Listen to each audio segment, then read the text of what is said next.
Bit సూర్య ఇక్కడనే ఉన్నాడు, రాఘవ జానకి కూడా వచ్చింది. ఏంది అసలు వీళ్ళు ఏం చేస్తారు ఇక్కడ? ఏమైందిరా ఇంకా రాలే అయ్యగారు ఇట్లా? వస్తారా 10 నిమిషాలు వస్తాను. వీళ్ళు గుడికి రావాలంటే మన ఊర్లో గుడికే రావాలి. ఏంది అసలు వీళ్ళు ఇంతగానం తయారై వచ్చిళ్ళు? ఏదో ప్లాన్ వేసిళ్ళు, మళ్ళీ కళ్యాణ మండపం ఉన్న గుడికే వచ్చిళ్ళు. ఏదో చేస్తారు వీళ్ళు. ఎవరికైతే ఏం డౌట్ రాలే కదరా?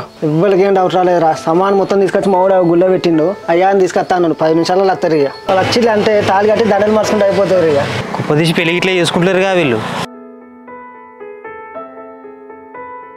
ఎంతైనా రాఘవ నాకు కొంచెం టెన్షన్ అవుతుంది. నువ్వేం టెన్షన్ పడక జారకి. ఒక్క 10 నిమిషాలు అయితే అయ్యగారు వస్తారట. వచ్చినాక మనం పెళ్లి చేసుకున్నామంటే అయిపోతుంది. ఇక అప్పుడు ఎవరు ఏం చేస్తారో చూద్దాం. ఇక ఇంత దూరం వచ్చినాక ఎందుకు టెన్షన్ పడతాను జానకి? మీరు ఇద్దరు ఇష్టంతోనే మ్యారేజ్ చేసుకుంటారు. ఇంత దూరం వచ్చినాక ఇప్పుడు భయపడతాం అంతే జానకి.